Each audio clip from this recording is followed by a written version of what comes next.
I think as a counselor and a coach, I think a lot about, that fight, flight, or freeze Mhm. state. And, you know, it can be, especially if you're sensitive to your environment or more sensitive to your environment, it can be a small thing, but it still feels like all of a sudden there's a dinosaur in the middle of your living room.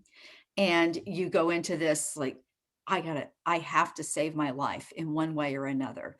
And it can be so overwhelming, and it can come on just like a monster that takes control of you. And is how it often feels. And Right.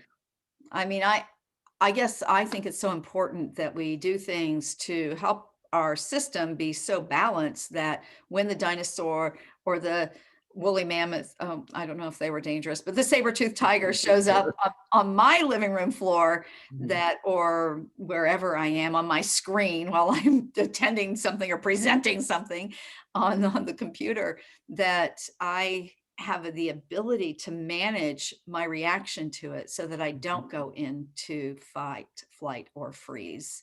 And so there's so many different things I teach my clients to try to, do you think that's real that we can use breath work and meditation and Absolutely. exercise to Yeah. even it out? How do we overlap there?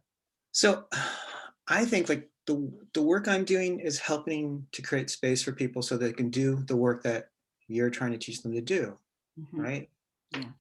Like all those life skills and the breath work, right? Sometimes people just they're so deep into this sympathetic state or this anxiety that they need like this kind of like a shock to their system to help Mhm, mhm. move them out of that to create space so that they can see this bigger world of possibility of you know all these tools that they can learn.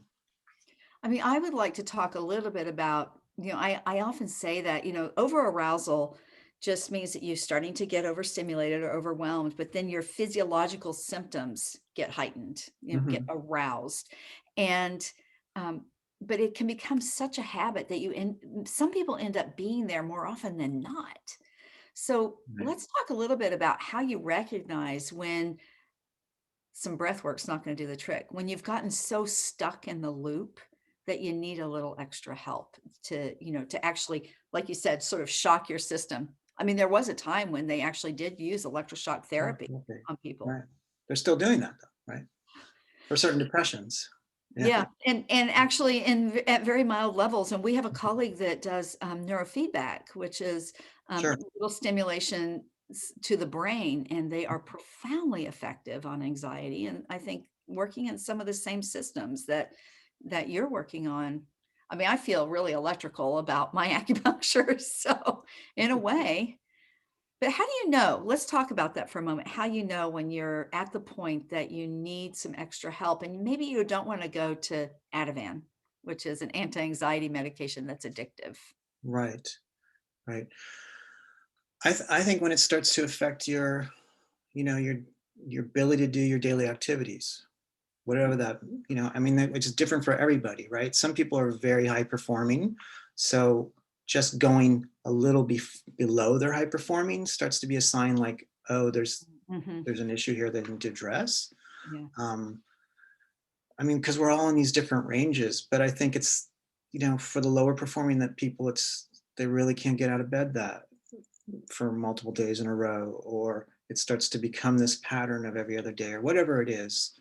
Um, where they can't do the basic things that they want to do or need to do even. The worst cases are the basic things they need to do, like feed themselves and Mhm. make an income. And you're kind of talking about how anxiety and depression can go hand in hand. Yeah, and I see that every time. Every time there's this correlation, or people they'll flip back and forth, back and forth, back and forth is their pattern. Well, you can be, depressed about your anxiety, Sure.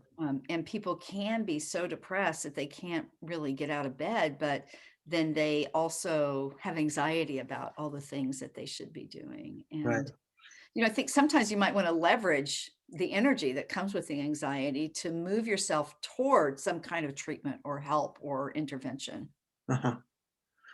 True. And I think you know, the work that both of us do can help people leverage. in those ways.